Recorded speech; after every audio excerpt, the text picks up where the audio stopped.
everyone, so today I am going to be doing a tutorial for you guys on how to take shellac off safely.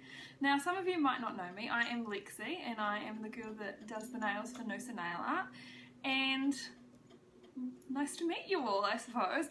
Alright, so today I'm going to start off by showing you guys what you need, and then we will get into it. I'll point the camera down so you can see everything I'm doing nice and close. Alright, so number one ingredient,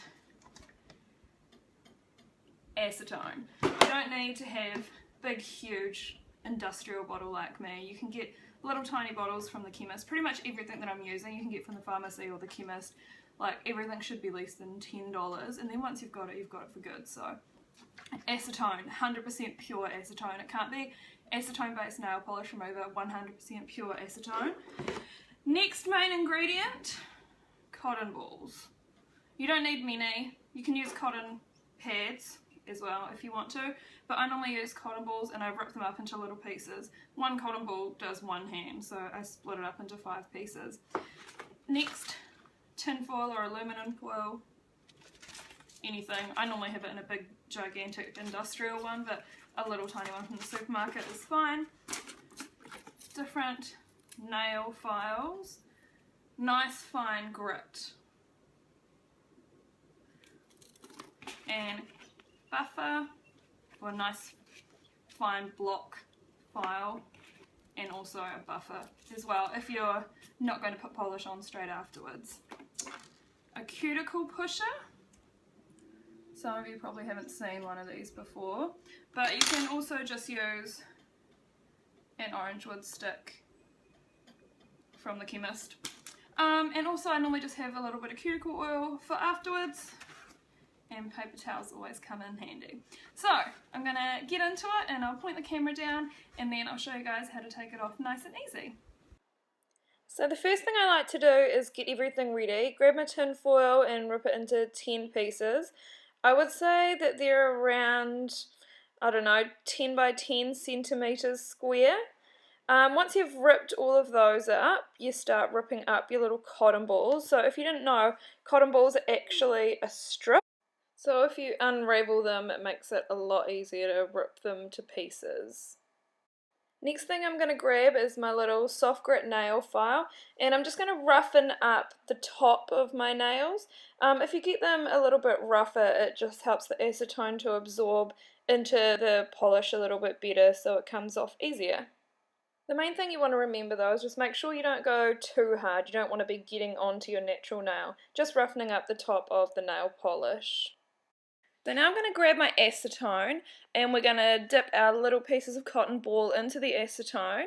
Then we're going to grab our tin foil, we're going to place the little cotton ball on top of our finger, and then we're going to wrap, roll, twist and fold. So I'll show you on the next one what I mean. Once we've got our wee ball, we're going to wrap the tin foil over, we're going to roll it around our finger, then we're going to twist the end and fold it back on itself. Well, that's the way I personally find it easiest, and I always work from the outside to the inside. Once all our fingers are done, that's when the boring bit happens. We've got 5 or 10 minutes of waiting. It really depends, but that's your general rule of thumb. From there, what we're going to do, I always work again from the outside to the inside. I pull off my tin foil, try not to squeeze it because you might need to put it back on if you can't get all the polish off the first time. So generally speaking, it sort of looks all fluffy and folded up, and you can just get your cuticle pusher and push it off the top of your nail. It shouldn't be difficult. If it's really hard or there's lots of resistance, like what I'm getting here on this middle finger, it's still shiny and I'm not getting it all off easily, I just pop it back on and then come back to that nail at the end. When you've taken most of it off the top, the rest should come off relatively easy. So I normally do one hand and then do the other hand. I do my left hand first because I know that if I've got tin foil on all the fingers of my left hand, it's going to be much harder to do my right hand, if that makes sense. From here we're going to grab our wee soft file block. It's a really fine grit and it's just going to even back out the tops of your nails. Again, you don't want to be rough with this, nice and gentle, just evening back out your fingernail and getting rid of any of those last stubborn bits of polish that might have been left on there.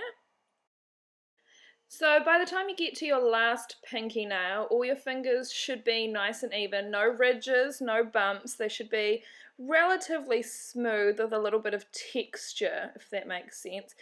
From there I'm just going to put a little bit more acetone on and dry them out, clean them up a little. If I was going to paint my nails, I'd be finished now and ready to go. But if you're not going to paint your nails, you would try and buff them up a little bit. So we're going to be using this wee buffing block, and we're going to use the smoothest side of all and just go over the top of my pinky nail and make it nice and shiny so I can show you guys what that looks like. After that, we're just going to apply a little bit of cuticle oil. I just like to use coconut oil and put that all around the outside of your cuticles, make your nails nice and healthy. Alright, so we're pretty much all done. I am going to do my own nails now, so that's why I've only put the cuticle oil and buffed my pinky nail. The rest of them I'm going to go get some pretty nail art now. So thank you very much for watching. Lovely to meet you guys if I haven't met you before. And yeah, if you want your nails done, flick me a text. See ya!